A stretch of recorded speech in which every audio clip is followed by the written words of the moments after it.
Good morning, guys. Back again. Today we're going to discuss some fallacies. Actually, I'm probably going to start a short series discussing, except there are many fallacies related to electric vehicles and fossil fuels and transportation as a whole, and oil subsidies and just all kinds of different things. And so I wanted to start discussing this on a case-by-case basis. And today I'd like to discuss two fallacies. One is that charging an EV, a Tesla in particular, on long road trips is far more time-consuming than stopping for gas. That's really a fallacy, and I'll explain why in a minute.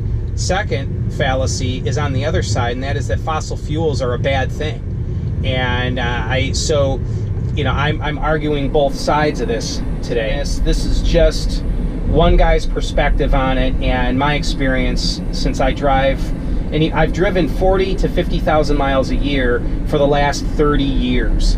I'm 47 years old, and as soon as I got my driver's license as a teenager, I've been driving huge, crazy miles. I've always had jobs driving large numbers of miles. I've worn out a lot of cars and owned many, and I've gone through this. I was an early hypermiler 30 years ago when no one else was.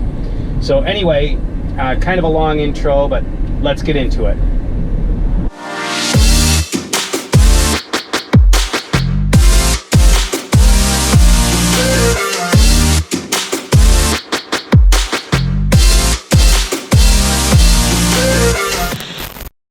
Alright, today's video came about primarily because of several comments in the comments section, and I wanted to break down a few fallacies that I've been hearing recently.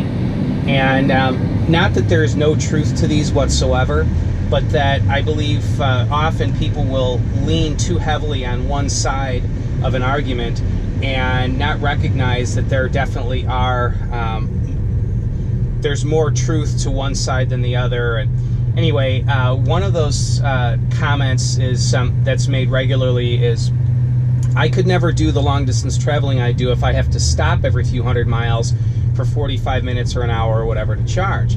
And even Tesla's Supercharger network requires whatever it is, 45 minutes to fully charge. And they say, I could never do that. The one guy says, I drive 500 miles and I stop, gas up, and drive 500 miles. Well, first off, what car can you go 500 miles? My Ford C-Max hybrid, I could do that. But is the guy wearing Depends? I mean, seriously. You have to stop for more than gas. So fallacy number one is that on a gas car, you only have to stop once to refuel. That only takes 5 minutes, and you're done. You're back on the way, back on the road. Well, that's not true. Now, is it possible? Kind of. The most extreme example of this from my own life is a friend of mine and I flew out to Phoenix to pick up a used van that I had bought. I have relatives down there, found a used van, bought it for me. I flew down with a friend of mine and we drove it back. So I was in my early 20s, 23, 24 years old at the time, and he was maybe 30. So this was sort of an adventure, and we were determined to make as good a time as possible on the highway. And so basically what we did is we would gas up the van, one would drive, and we would drive until we couldn't stand it anymore. Usually it's because we had to use the bathroom pretty horribly. So we'd stop at a rest area and we'd use the bathroom, get on the road again. When we'd get to a gas station, one would be using the bathroom and maybe buying peanuts or something while the other one gassed it up, and then they'd run in and use the bathroom, we'd hit the road. That was the most extreme example outside of maybe bringing a cup to pee in the van. But we had to stop and use the bathroom. I mean, you can't, there's more to it than just gassing up. So, but we were able to make pretty good time. We probably stopped about every 3 hours or so because we had to use the bathroom, or by that point we needed gas. And but more realistically would be the other side of things. We have family that live about 420 miles away, and we visit them regularly. So we have yet to make that trip in the Model 3. We make it in my wife's Ford Fusion. Well, we're a family of 5. Right now, there's only 3 of us in the house. But what we do typically is we'll gas up and then we'll hit the road. About an hour and a half in, we generally have to make a stop at a rest area, use the bathroom. We go another maybe hour and a half, and at that point, we really need to stop and eat something.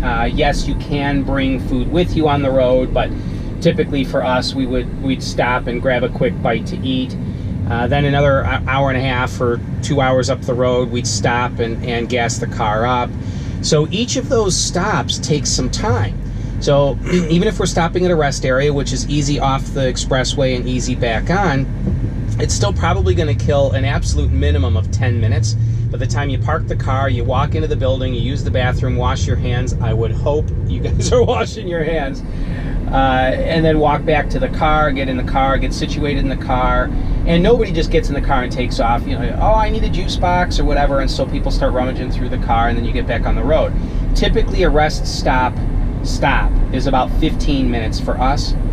Stopping for gas is not a 5-minute proposition. It might only be 5 minutes to swipe your card and pump, or walk in and pay or pump, but you're also getting off the expressway, slowing down, pulling into the station, parking the car, getting out, walking over to the, I mean, there's more to it. It's not a, I've heard people say it's 3 minutes to gas up, or, you know, 5 minutes or whatever. On average, I timed it at 7 minutes of lost time between, you know, getting off the road. Sometimes it's more, sometimes it's less, but it's on average about 7 minutes that I found for myself gassing up. So a bathroom stop, you know, that well, again, that could be rest area, but not always. Stopping to eat. You've got, you know, I don't know, restaurants that you could go through a drive-through and it's relatively quick and eat on the road, but generally you need to get out and stretch your legs periodically anyway. So all of those things factor in. Now, what Tesla kind of leans on, if you notice their supercharger stations, they're not like gas stations where it's a standalone building. So I'm looking at a Thornton's gas station right there. It's primarily a gas station. There's a car wash in there. You can buy snacks, but there's not a cafe or a bookstore or anything in there. There are a few gas stations that are like that, though, that are plazas or whatever, and there's some stuff to do. But more often than not, a gas station is a freestanding entity. And you go in to the station, you get gas, you leave.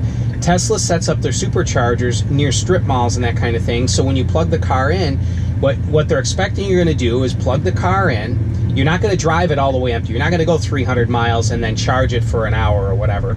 You're probably going to drive 150, 175 miles, something like that at the most. Most people will stop every 100 miles to use the bathroom. Do the research on it. That's the norm. But let's say you go 150 miles before you stop to charge.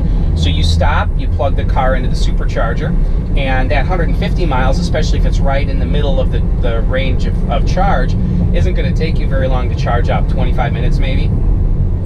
That's longer than gassing up, but look at it this way.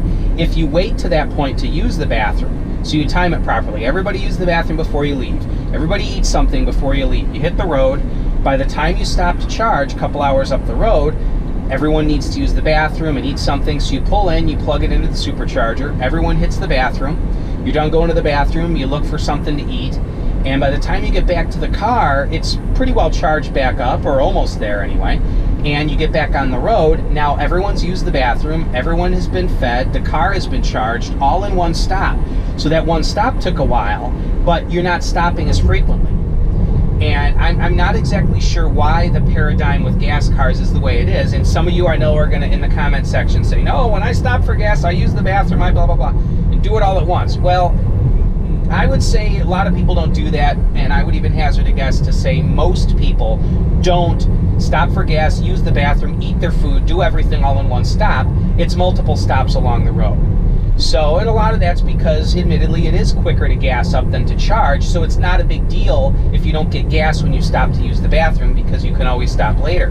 But that lackadaisical mindset of we can always stop for gas later means that you're going to stop more frequently and stretch your legs. Now, that brings up another point, and that is, at least with Teslas, if you have Autopilot, and the vast majority of people that have Teslas that are capable of having Autopilot have it, You don't get groggy. Another reason people stop on the expressway, and I'm one of them, is I'll get groggy and I need to pull over and walk around. So we'll stop at a rest area, even if I don't need to use the bathroom.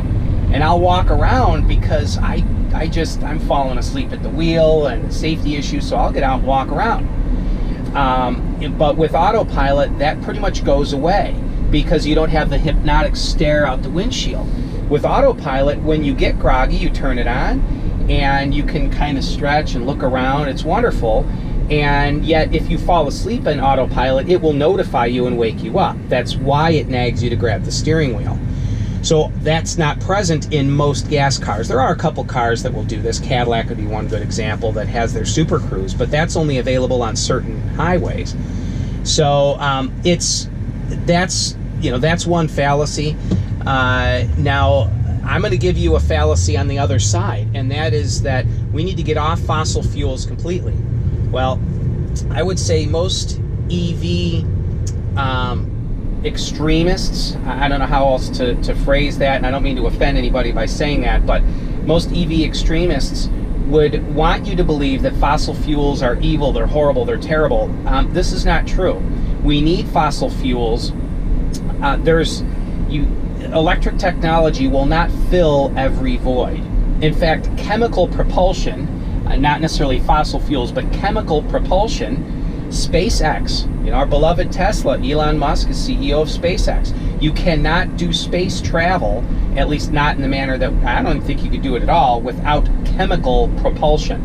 So burning of chemicals or burning of fuels is, in many instances, necessary because you can't achieve the same thing with electric propulsion. And so I'm not against fossil fuels and chemical propulsion, but for me, I look at it from the standpoint of if we can accomplish certain forms of transportation needs through electric propulsion, especially if you can charge the batteries in a renewable way, then by all means, why don't we move in that direction?